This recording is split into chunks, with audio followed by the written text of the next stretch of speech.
Welcome to the deep dive. Today we're looking at a really wild day in the markets that kind of perfectly sums up the structural chaos we're seeing heading into 2026. It was a monumental day. Yeah, and we're not here for the daily news cycle. We're here to find that long-term signal using the sources you provided to see these global shifts that are, way bigger than just one trading session. And a lot of that volatility was actually rooted right in the market's own mechanics. We had the final quadruple witching expiration of the year. Right. And this isn't just routine. It's a massive, simultaneous institutional realignment. You have stock index futures, stock index options, single stock futures, everything settling at once. And when you say massive, the figures from the sources are just staggering. We're talking about an estimated $7.1 trillion in options exposure, 7.1 trillion. with $5.5 trillion of that tied just to the S&P 500. I mean, that alone forces this huge rebalancing, which is why everything felt so frantic. Exactly. But that's the short-term noise. The real signal for the next few years, I think, lies in these three totally unrelated structural bombshells that all dropped at the same time. Okay, what were they? Well, you had Japan finally ending its decades-long ultra-loose monetary policy. Then the U.S. government signaled a potential kind of cautious easing of AI chip restrictions for China. And the third one was the real shocker. Yeah, a $6 billion merger between a media firm and a fusion energy developer. Just, out of nowhere. It's the perfect contrast, right? The old world of finance clashing with this hyper-futuristic vision. And that's the mission for you, the listener, to understand how to read these shifts when the very foundations we rely on are, well, shaky. And the core instability right now is what we're calling the data integrity gap. Okay. That 43-day government shutdown we just went through, it didn't just sideline a few federal workers. It fundamentally compromised the integrity of our key economic reports, especially the CPI. The main inflation number. I remember the warnings, but it feels like the real impact is only now sinking in with the people who actually make policy. Oh, it is. You have Federal Reserve officials now openly describing the data they're getting as Swiss cheese. Swiss cheese. Riddled with holes, and therefore, potentially really misleading. So if the world's most powerful central bank can't trust its own inflation numbers, how can we trust the policies they're making based on them? So our goal today is to give you the context to see the difference between a real trend, like the AI energy crunch, and a policy decision that's maybe being driven by, a Swiss cheese CPI report. Exactly. Okay, let's start with that big structural shift from overseas then, the Japan shock, because that has immediate and very expensive implications for everyone. This is truly a historical moment.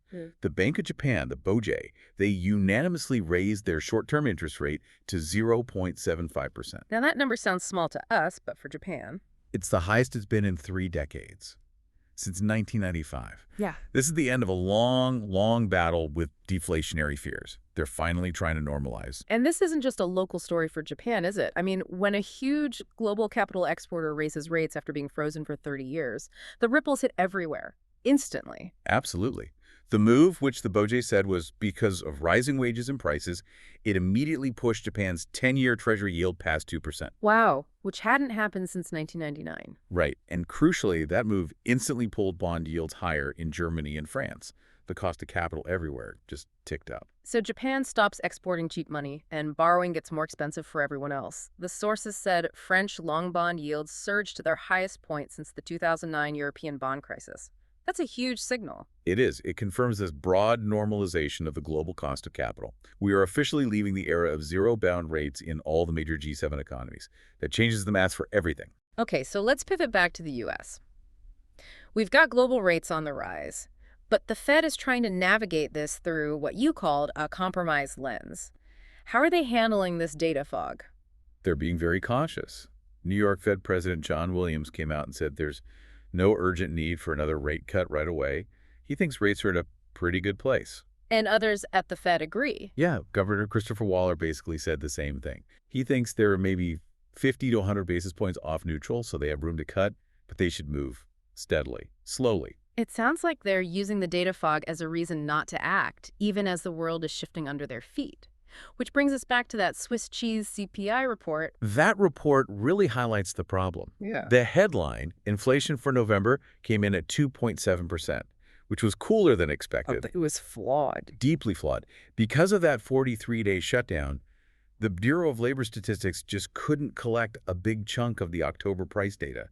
They had to improvise. And those improvisations, those assumptions, that's what pushed the final number lower. Precisely.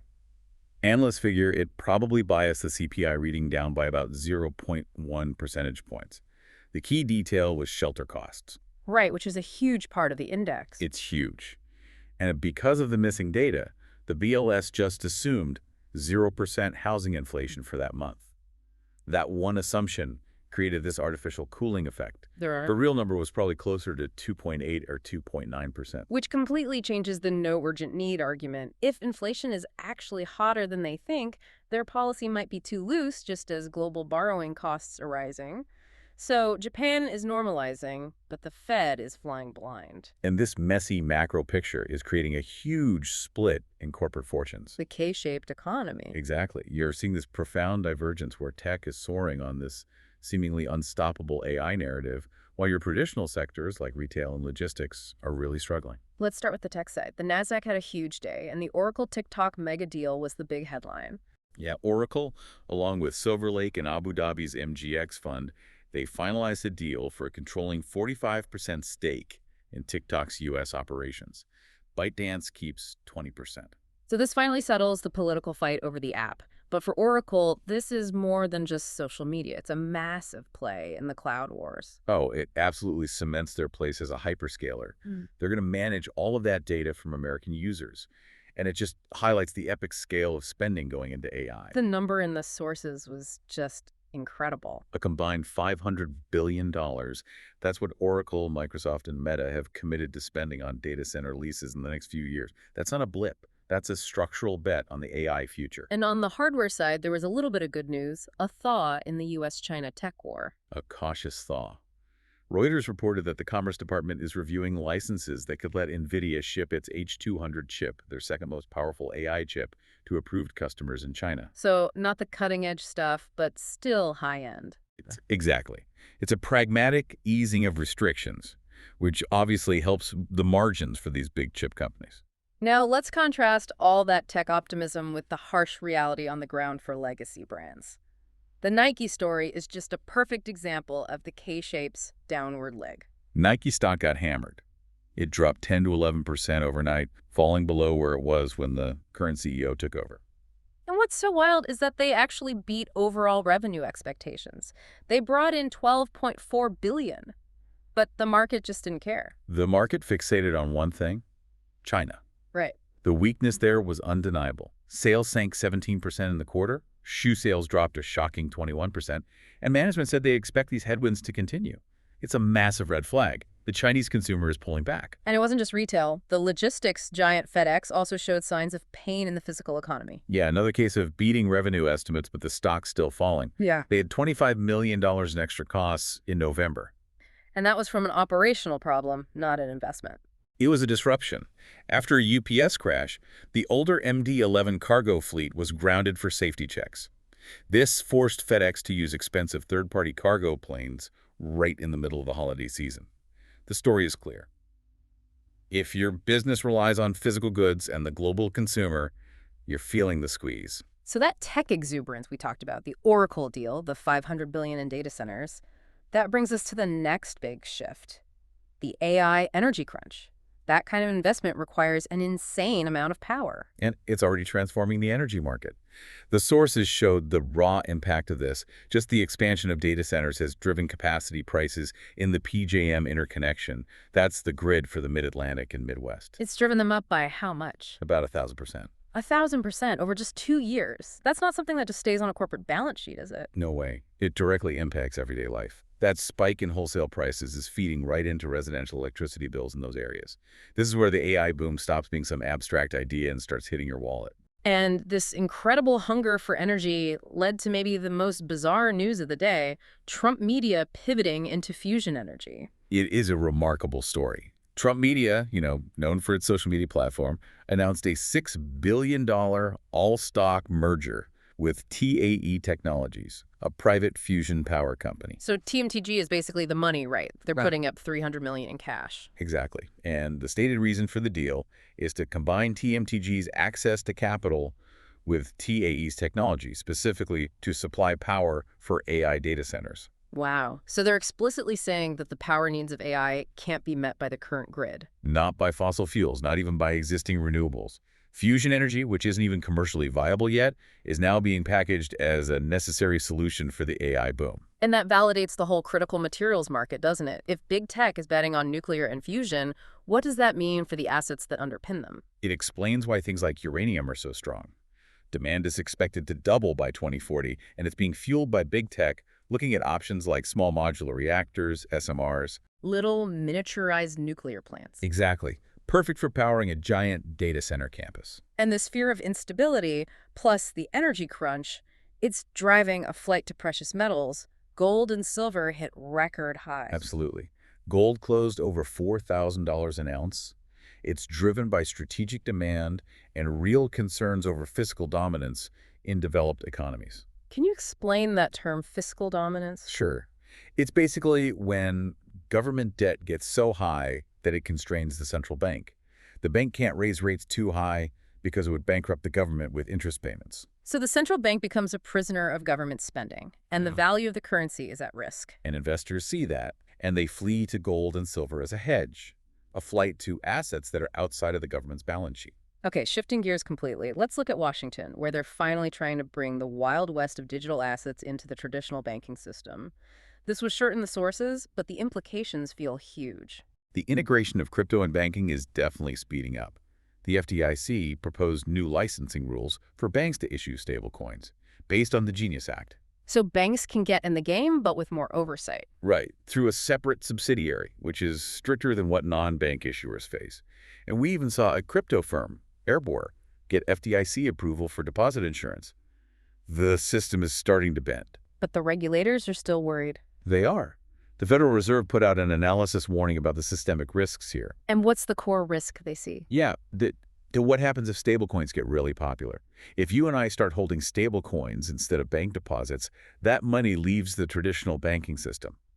The Fed warned this increases liquidity risk and funding costs for the banks. How does that increase risk? Well, the money backing the stablecoins often ends up back in the banking system, but as huge, concentrated, uninsured wholesale deposits.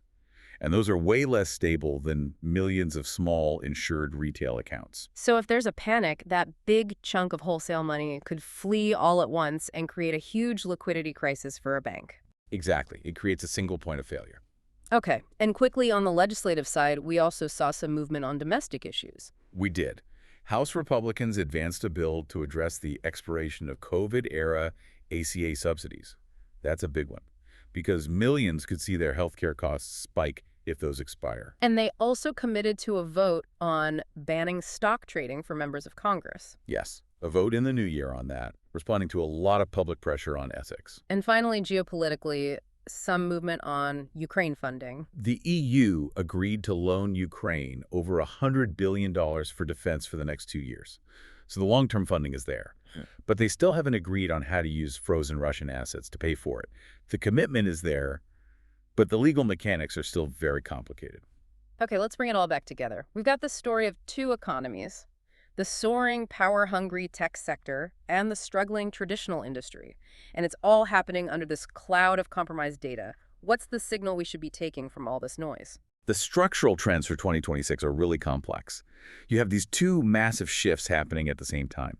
First, you've got a tech revolution so big, it's forcing companies to look at things like fusion and nuclear power just to keep the lights on. And second, A fundamental monetary reset.